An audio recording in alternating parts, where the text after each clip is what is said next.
எனக்கு ராஜேஷ் மேலே ஒரு தனி பிரியம். அவருடைய நடிப்பு இதெல்லாம் பார்த்தீங்கன்னா, ஆர்ப்பாட்டம் இல்லாம அமைதியான அவருடைய பேச வரும்போது இருக்கும். ஸோ அதுக்காகவே அவருடைய நூல் வெளியீட்டு விழாவுக்கு அவர போய் கூப்பிட்டேன். கூப்பிட்ட உடனே அவரு எனக்கு அப்போ தெரியும். கொஞ்சம் கொஞ்சம் அவரு புத்தகத்த படிப்பாரு, விமர்சனம் பண்ணுவாங்கிறது தெரியும். ஆனா, அப்ப 99 தான் அவர நேர்ல சந்திச்சேன். சந்திச்ச உடனே ரொம்ப அதாவது முன்ன பின்ன தெரியாதவங்கள ரொம்ப பழக்கமா என் கூட பழகுனாரு. ஸோ அந்த நட்பு 2 பேர்த்துக்குமே ஒரு நல்ல புரிதல் இருந்தது. எங்க கண்டாலும் ரொம்ப பேசக்கூடியவரு. ஒரு தடவ நானு விழுப்புரம் போயிட்டு வந்துட்டு, இந்த திண்டிவனம் பிரிவுல ஒரு ஹோட்டல் இருக்கும். திண்டிவனம் பிரிவுலேருந்து திருவண்ணாமலை போகிற பிரிவுல. அங்க ஒரு பெரிய ஹோட்டல் இருக்கு. அங்க வந்து சாப்பிட்டுட்டு இருந்தோம்.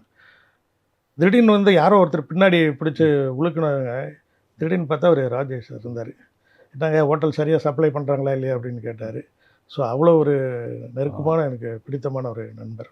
பொதுவா என்ன அடிக்கடி பார்த்துக்கிறது உண்டா? என்ன மாரி பேசிக்குவீங்க? இத பத்தி சினிமாவ பத்தி, பொதுவா நம்முடைய கலாச்சாரத்த பத்தி நெறைய பேசுவார். அதிகமா கோவப்பட மாட்டார். ரொம்ப சாந்தமான மனிதர். எங்க யார்கிட்ட போனாலும் நல்லா நெறைய விஷயங்கள் சொல்லுவாரு. உங்கள பார்த்தோன்னே ஒரு ஜோதிடம் ஒரு கணிப்பு சொல்லுவாரு.